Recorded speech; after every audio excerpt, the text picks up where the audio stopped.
भूमि विवाद पर भदोही सहित उत्तर प्रदेश के सभी जनपदों के लिए बड़ी खबर। एआई की अदालत में अब कौन होगा बेनकाब। लेखपाल के निलंबन से मचा हड़कंप।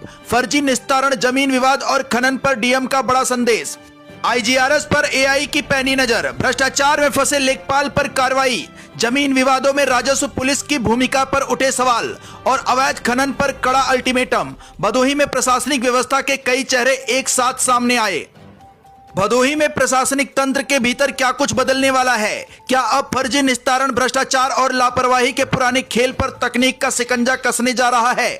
हालिया घटनाक्रम कुछ ऐसे ही संकेत दे रहे हैं।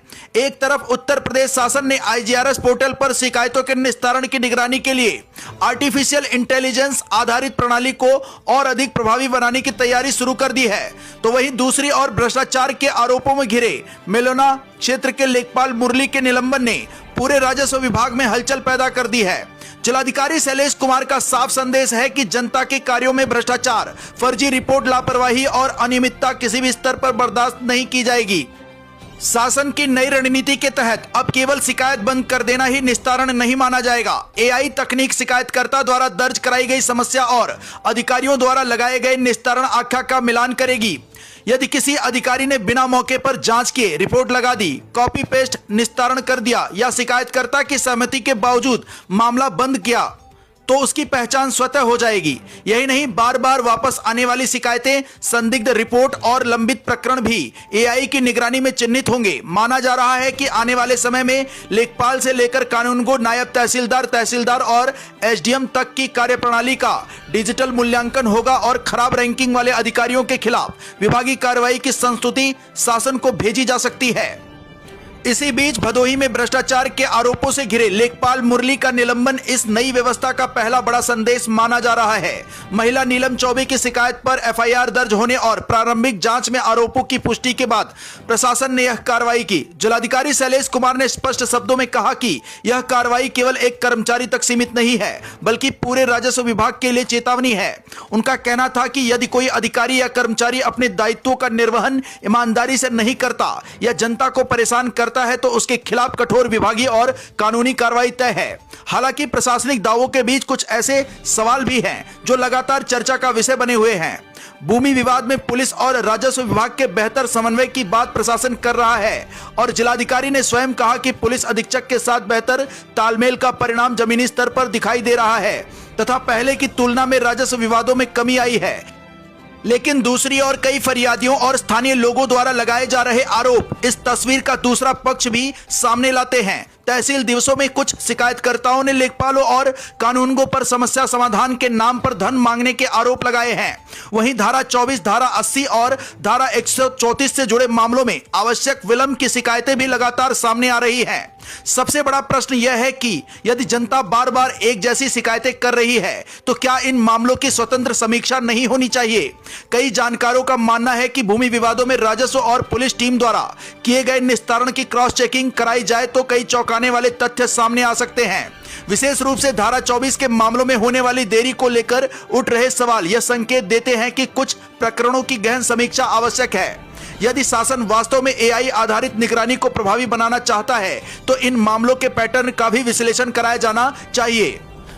इतना ही नहीं, जनपद के कुछ थानों और चौकियों में लंबे समय से तैनात पुलिस कर्मियों की भूमिका को लेकर भी चर्चाएं तेज हैं। स्थानीय स्तर पर यह आरोप लगाए जाते रहे हैं कि वर्षों से एक ही स्थान पर तैनात कुछ कर्मियों का प्रभाव राजस्व मामलों तक दिखाई देता है। हालांकि इन आरोपों की आधिकारिक पुष्टि नहीं हुई है, लेकिन यदि प्रशासन पारदर्शिता और जवाबदेही को सर्वोच्च प्राथमिकता देने की बात कर रहा है तो ऐसे मामलों की निष्पक्ष समीक्षा भी जनता का विश्वास बढ़ा सकती है।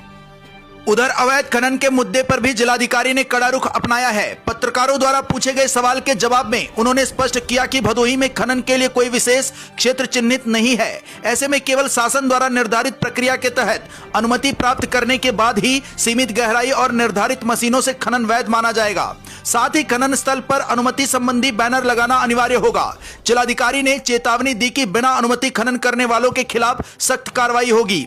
इतना ही नहीं, अनुमति मिलने के बाद भी रात के समय खनन पूरी तरह प्रतिबंधित रहेगा। सुबह 6 बजे से शाम 6 बजे तक ही खनन की अनुमति होगी और नियमों का उल्लंघन करने वालों को किसी भी कीमत पर रियायत नहीं दी जाएगी।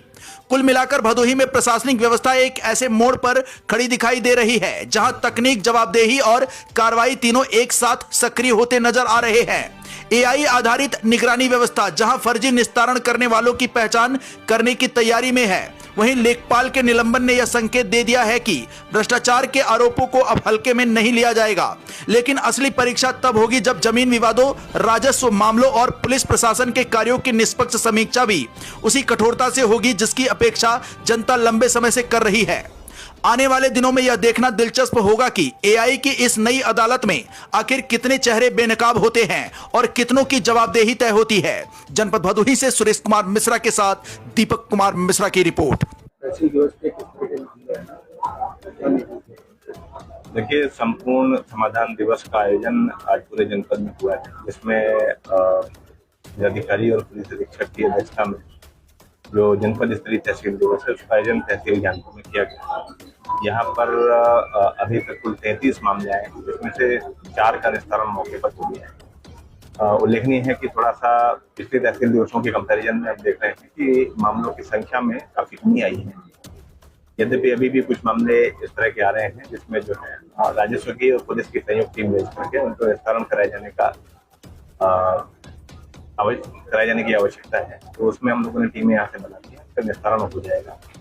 इसके अलावा जो है माननीय मुख्यमंत्री जी के कार्यालय से भी इस पर विशेष जोर दिया जा रहा है कि जो हमारी शिकायतों का निस्तारण हो रहा है उसकी गुणवत्ता पर विशेष ध्यान दिया जाए।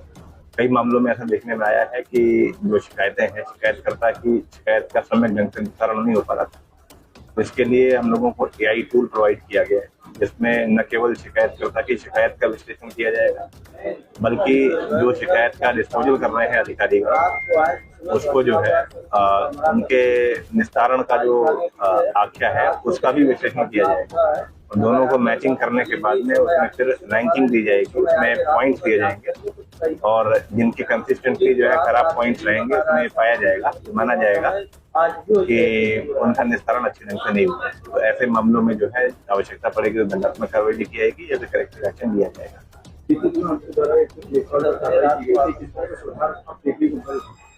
देखिए, निश्चित तौर पर हम लोग प्रयास करते हैं कि काउंसलिंग करके अगर कोई जो है रेविएंट लेखपाल है, कोई कर्मचारी है, तो उसको हम लोग बुला करके काउंसिल करके समय से कम करवा लें।